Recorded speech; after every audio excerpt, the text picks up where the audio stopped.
Comment tu l'as rencontré? Ah là là, je me suis pas assez présenté, mais personne qui est souvent dans le monde de la nuit. Et je l'ai rencontré dans le monde de la nuit, oui, il est vrai. La première fois que je l'ai vu, c'était dans le monde de la nuit. Après, on a passé des vacances ensemble parce que sa meilleure amie est sortie avec mon meilleur ami. Et du coup, bah, c'est de là, au final, qu'on a commencé à se parler, à bien s'apprécier. Après, en revenant sur Toulouse, on a continué à se parler. Et au final, on en est là encore. Hein. Grave stylé, grave sympa. Et par rapport au process dont je parlais tout à l'heure, sur le fait de passer du temps, se rencontrer et après éventuellement se mettre ensemble, ça s'est passé comment pour toi? Est-ce que vous avez d'abord décidé de vous mettre en couple et vous avez appris à vous connaître après? Comment ça s'est fait? Ben, nous, au final, non. Nous, au final, c'était, tu sais, comme au début d'une relation, hein, tu embêtes un peu l'autre personne, tac.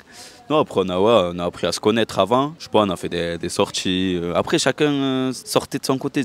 On savait qu'on voulait être ensemble, mais elle pouvait sortir, elle faisait ce qu'elle voulait. C'est pas, personne ne m'appartient.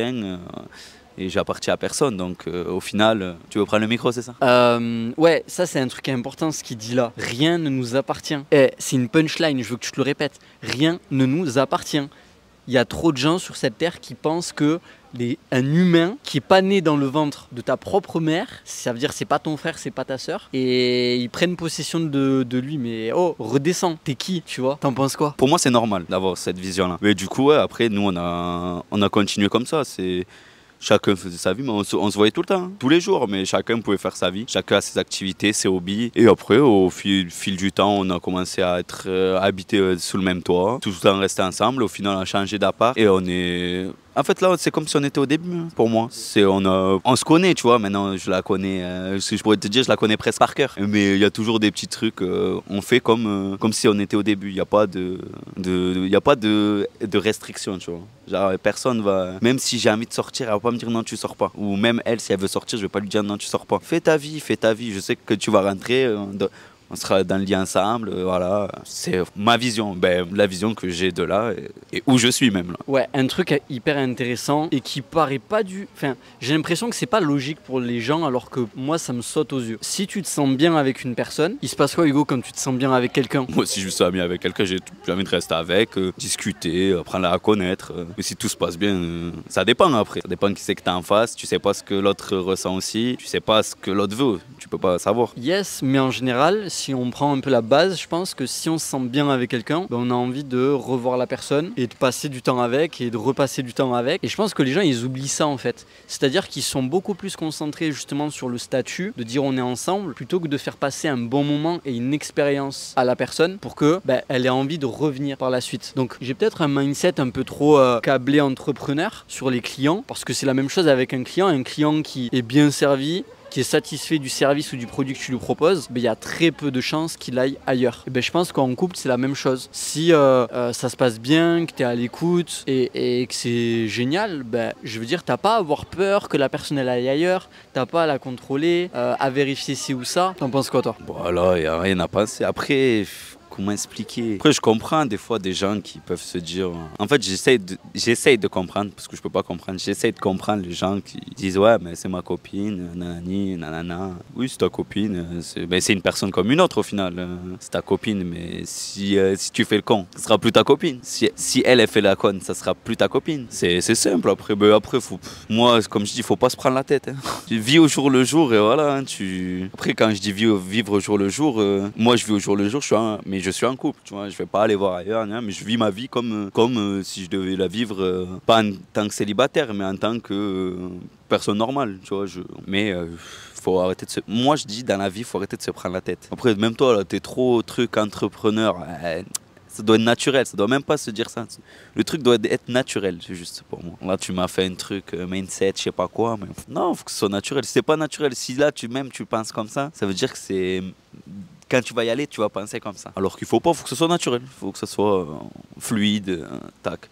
Comme une conversation avec un ami ou une amie. Ouais, totalement. Mais moi, j'ai quand même cet aspect où je veux vraiment que la personne passe un bon moment. Je me force pas à le faire. C'est vraiment... si j'arrive à faire plaisir à l'autre, ça me fait plaisir à moi aussi, tu vois. Donc, en vrai, c'est salé. Mais voilà, il y a vraiment cet aspect de prendre, entre guillemets, soin de l'autre. Et peut-être que c'est pas forcément égalitaire dans ma vision des choses. Parce que peut-être qu'il y a un aspect où je mets un peu plus la personne sur un petit piédestal pour vraiment qu'elle se sente bien. Peut-être que c'est pas forcément égalitaire, je sais pas, c'est à voir. Mais voilà, j'apprécie quand même cette vision des choses. Bien sûr, si c'est trop, si c'est douloureux ou que ça me rend mal, je vais pas le faire, tu vois. Je me sens bien aussi, bien sûr. Mais j'ai vraiment cet aspect, voilà, prise un peu en charge d'autrui. Il y avait une interview, je sais plus laquelle c'est. J'essaie de vous mettre un extrait par là. T'es focus sur l'interlocuteur ou ton interlocutrice, qu'elle soit à l'aise. Et tu te dises, ok, comment cette personne, je peux faire en sorte qu'elle soit à l'aise. Et en fait, tu te rends compte que les mouvements que tu dois faire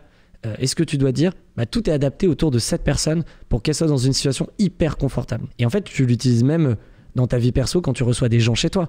Comment tu fais en sorte que ils soient dans un moment à l'aise. Donc en fait, comme tu t'adaptes, tu es un peu très vif, donc tu es toujours en prise de recul, et tu es toujours en étant focus sur prendre soin de cette personne. Donc il y a un côté un peu c'est pas le cœur qui parle, mais il y a un côté un peu amour qui dit, ok, cette personne, je la connais pas ou autre, j'ai envie de lui donner l'amour, en tout cas lui montrer que je suis quelqu'un de bien. Je prends soin de son état, donc psychologique. Tu vois, si je vois que ma première question un peu perso la dérange, hop, on change de sujet. Donc en fait, tu dois toujours prendre du recul et être en alerte en fait. Et je pense que c'était vraiment cette notion de je fais attention à l'état mental ou à l'état en tout cas de l'autre.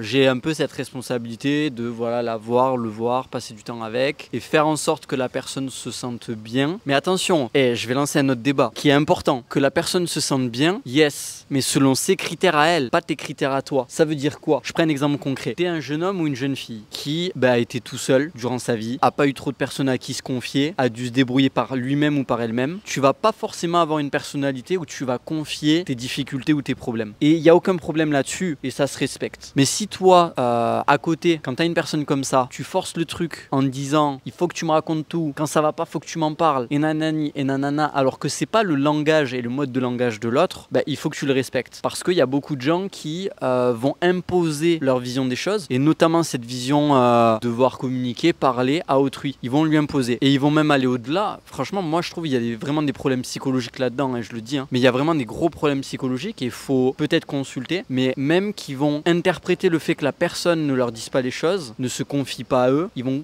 interpréter ça comme un manque de confiance ou le fait qu'ils tiennent pas à la personne, qu'elle a pas de valeur à leurs yeux, alors que ça n'a aucun rapport. Je veux dire, tu as ta vie de couple, mais tu as aussi ta vie en tant qu'individu. Tu as une vie avant de rencontrer cette personne. Et toi, arriver et dire, mais en fait, si tu me racontes pas tout, c'est que j'ai pas de valeur à tes yeux. Moi, je pense qu'il faut voir un pro. T'en penses quoi, toi? Moi, je t'ai écouté, mais dès que t'as dit imposer, déjà pour moi, ça s'est bloqué. Moi, y a pas, tu imposes quelque chose. Même, comme tu disais, il y a des gens, ils sont plus extravertis que d'autres et ils vont plus se confier, tac, tac. Après, si tu commences à être en couple, tu juste amènes la personne vers. Tu lui dis, je sais que tu n'aimes pas trop te confier, mais si tu as envie de te parler un jour ou que tu te sens bien, viens, on se parle. Tac. Faut trouver les mots. C'est juste ça, faut trouver les mots. Dès que tu trouves les mots, si tu arrives à bien t'exprimer et même à comprendre l'autre personne, la personne, elle va te le rendre pareil. Elle va essayer aussi de te comprendre et si elle te comprend, elle sait que ça va te faire plaisir quand tu vas te confier vers elle, tu vois. C'est donnant-donnant. Dans la vie, tu donnes, tu reçois et pareil. Exactement. En vrai, c'est vraiment des sujets qui sont assez intéressants. C'est vraiment ça, c'est pas imposé en fait. Quelle heure est-il? Ça passe vite, ça va faire plus d'1 heure. On va découper tout ça. On va pouvoir peut-être conclure. J'ai vraiment conscience du moment présent. Je sais pas si je serai là demain, la semaine prochaine, le mois prochain, l'année prochaine. Donc peut-être moi je te ferai des adieux, des au revoir. Parce que ça aussi, chacun fait comme il veut. Mais moi j'ai vraiment une conscience au quotidien, un peu de chaque moment, qu'il n'y aura pas forcément une deuxième opportunité. Et du coup, écoute Hugo, j'aimerais vraiment te dire merci. Vraiment merci. Parce que tu as vraiment contribué à ma construction. Et étant plus jeune, à cet âge-là, 15-16 ans, c'est un âge assez sensible par rapport aux rencontres que tu peux faire et tout ça. Et je pense que j'ai fait une bonne rencontre. Vraiment. Une personne bienveillante, à l'écoute, qui juge pas, qui prend les gens comme ils sont. Avoir un pote comme ça et un premier pote, parce que ça a été l'un de mes premiers potes. Avant lui, j'étais vraiment seul. Le mec seul, enfermé dans sa chambre, tout le temps sur son tel ou un peu les consoles, c'était moi. Mec vraiment pas sociable, tu vois. L'inverse de ce que tu peux voir aujourd'hui si tu me connais, qu'on s'est déjà rencontré. Je pense que je suis le mec le plus extraverti que t'as jamais vu de ta vie. Et il a contribué à ça aussi, donc vraiment, je te remercie de fou. T'as contribué à cette construction interne que j'ai aujourd'hui, de cette confiance. Et surtout, c'est que, on a une période quand on était jeune, on avait full time, on se voyait régulièrement. Après, moi, j'ai décidé de reprendre mes études. On s'est pas tout le temps vu. Il y a eu des très longues périodes où on se voyait pas vraiment, pendant des fois des 6 mois, peut-être même des fois 1 an je pense. Et ça a rien changé à la relation et à la confiance qu'on a, vraiment. Des fois il y a des gens comme ça où la distance ça peut impacter. Il n'y a pas de jugement à porter là-dessus.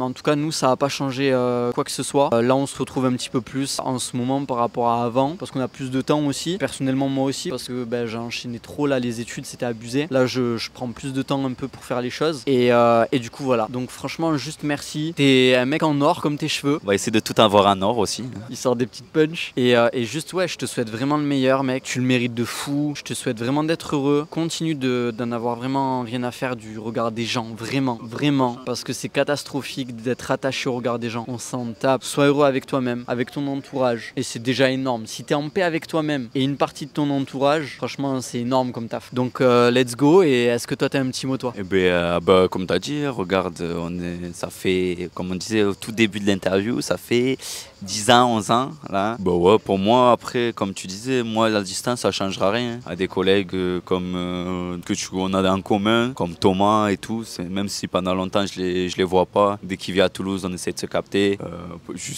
Même, ça changera jamais. Il s'est passé tellement de trucs avec ces personnes-là que tu peux me dire, on se voit pas pendant 6 ans, tu reviens, c'est pareil pour moi. Parce que on sera quand même pris des nouvelles ou des trucs comme ça. Et après, moi, j'essaie de rester comme je suis. Je vais rester comme je suis de toute façon. Moi, je vois que ça marche bien. Je m'entends avec beaucoup de personnes. Je me prends très rarement la tête. Des fois, ça peut arriver comme partout. Hein. Ouais, on peut pas être...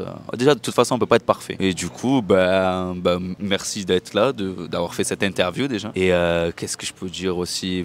On a vécu des choses quand même. C'est-à-dire, au début, on était en colonie. Après, il m'a coupé les cheveux. Maintenant, je suis devant une caméra. Ah ouais, sacré cosmonaute dessus là. Ton meilleur souvenir avec moi? Le meilleur souvenir, je pense que c'est, il y en a beaucoup. Parce qu'il y a moi le truc du rap c'était drôle, j'avais kiffé avec les mots qu'on s'imposait et tout. Après comme je peux te dire, on a eu les moments de balade de Ramonville jusqu'à chez moi. Après on a eu des fous rires aussi, qui c'était assez drôle. Mais je pense le meilleur moment, j'ai pas de moment clé. Si toi tu as un moment clé, t'arrives à le citer, mais moi j'ai pas de moment clé. J'ai plein de bons souvenirs. J'ai pas de mauvais souvenirs, donc je préfère même avoir plein de bons souvenirs et pas avoir le meilleur souvenir, parce qu'il y en a pas au final. Bah écoute, c'est pareil pour moi. Franchement, c'est vraiment pareil pour moi. Je kiffais vraiment trop nos McDo ciné. Pour moi, c'était incroyable. C'était une évasion sur ma semaine. C'était le moment, la période, le soir où tout était possible. Tout. Il n'y avait pas de frontières, il n'y avait pas de règles. Tant on faisait pas de conneries, on respectait et tout. Mais c'était le droit de l'immensité, de la créativité, de la connexion avec les autres. C'est là où j'ai exprimé justement ma sociabilité aussi. Mais c'était vraiment un moment. C'est des moments qui ont contribué à ma construction vraiment personnelle de fou. Et du coup, ouais, moi je pense que voilà, c'est ça, c'est l'ensemble. McDo, ciné, trajet, Ramonville, Castanet, c'est aussi cet ensemble-là, quoi. Mais McDo, ciné, c'est terrible. Si un jour je fais un McDo, ciné avec toi, c'est que t'es là-haut. Surtout maintenant, parce que alors là, le McDo, il le regarde, il est vénère contre le McDo, je crois maintenant. C'est son ennemi numéro 1. Parfait Hugo, je te remercie beaucoup pour ton temps. Je te souhaite vraiment bon courage. J'espère être tonton aussi. Je dis pas bientôt, Inch'Allah, on verra. Ça va être sympa. Je les amènerai sur la chaîne, Inch'Allah. Hein. Et puis voilà, hein. Franchement, bon courage. Et puis à un de ces quatre. Merci à toi pour cette interview. Et vas-y, à un de ces quatre. Hein. T'inquiète, c'est pas maintenant que tu vas être tonton, je te le dis.